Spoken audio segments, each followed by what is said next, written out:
Hey guys, it's Jared here from Oz Pitmasters and HowLowCanYouSlow.com. We're doing another how-to video today. We are making shrimp Creole. We're going to be using another amazing rub from Miss Rubens. This is their Creole Magic Rub, and it is going to enhance the flavor of this dish so much. It's crazy good. It's got some really good sweet heat in here. It's got some amazing spice flavors, and it really is amazing for this dish. Now, what we're going to do to start us off is we're going to give a good covering across all of our shrimp.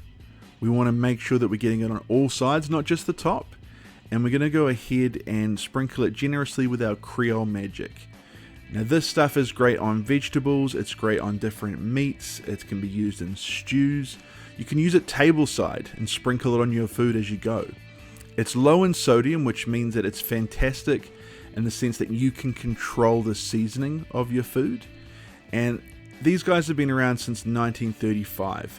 This particular recipe was created and experimented with in 1935. It's got a lot of history, it's got a lot of thought behind it, and it is really a fantastic rub for this and many other different uses. When you're smoking seafood, and especially when you're smoking shrimp, you want to make sure that you're not drying out the shrimp.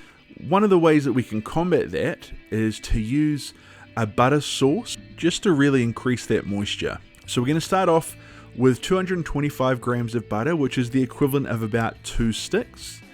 And into that melted butter, we're going to add 1/4 cup of Worcestershire sauce. We're going to add roughly chopped parsley, about 3 or 4 sprigs.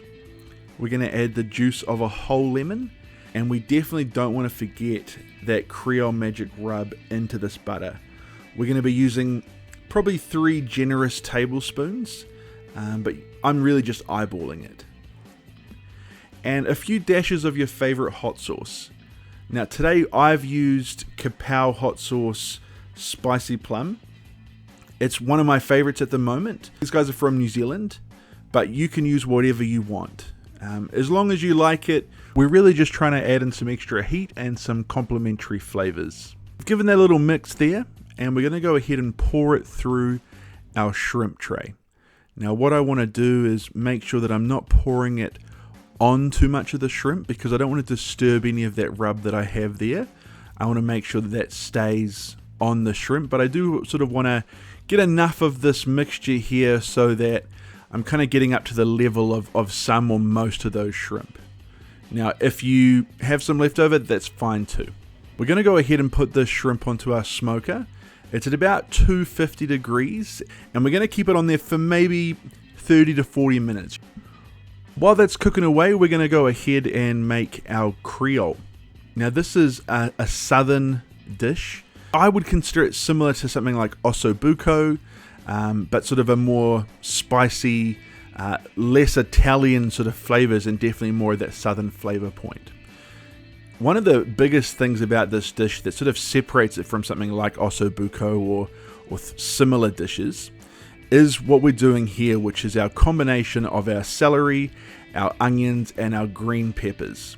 In a lot of cooking, they have the 3 sort of standard flavors for a dish like this would be chopped carrots, chopped onions, chopped celery.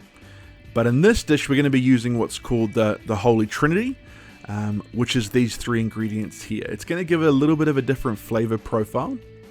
And I'm going to cut up, especially my celery, fairly small, because personally, I like it to be soft when I eat it. But if you like a little bit of crunch, if that's what you're into, you can make those chops a little bit bigger. So we're just going to dice them up here. And then we're going to go ahead and put them into our cast iron pan and start sweating those together. After about 10 minutes, we're going to see that our onions are translucent and our vegetables are nice and soft. So we're going to go ahead and add in about 2 cloves of garlic. You can have that minced or finely chopped, whatever works best for you.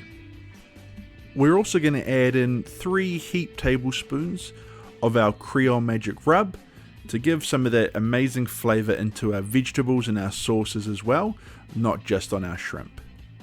Once that's incorporated, we're going to add in a can of diced tomatoes or crushed tomatoes, and a can of tomato sauce or You could even sort of use like tomato paste mixed with water.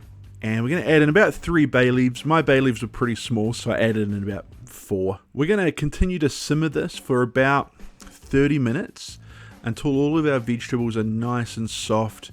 All those flavors are well incorporated. You could cook it for longer if you wanted, maybe in a slow cooker. Really let those flavors come together. But honestly, I'm too excited with the shrimp. So I'm going to cook it for about 30 minutes today, just until it's ready to go.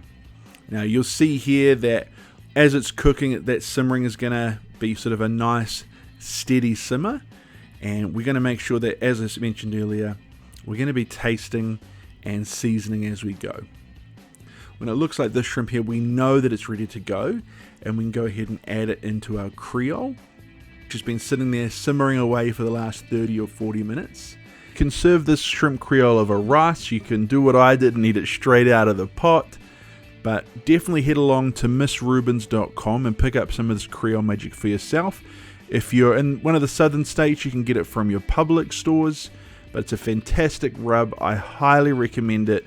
Let me know how it goes for you.